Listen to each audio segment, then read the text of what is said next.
বিএনপির মনোনীত ধানের শীষের থেকে প্রার্থী শেখপুর উপজেলা করেছেন সেই মীর শাহ আলম এমপি হিসাবে দেখতে চেয়েছিলেন সেই প্রিয় নেতা মীর শাহ আলম ব্যবস্থার উন্নয়ন হয়েছে, শিক্ষা ব্যবস্থার উন্নয়ন হয়েছে, স্বাস্থ্য সেবার উন্নয়ন হয়েছে।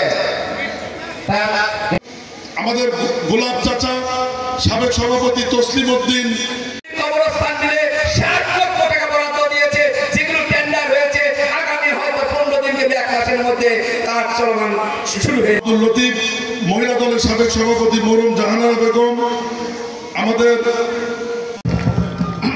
বিসমিল্লাহির রহমানির রহিম ভাই ভাবিদের সবার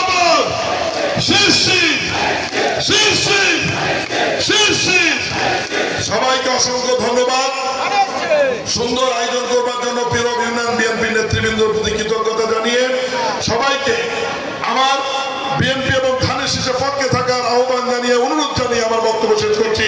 বাংলাদেশ জিন্দাবাদ।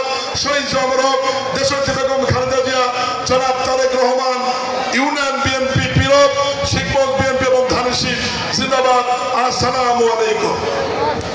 সভা সমাপ্ত করছেন পিরব ইউনিয়ন বিএনপি। বাংলাদেশের শাসন দায়িত্ব গ্রহণ করছে, তার মধ্যে আপনারা দেখতে পাবেন জিয়া পরিবার তথা বিএনপি যখন শাসন করেছে ঠিক সেই সময়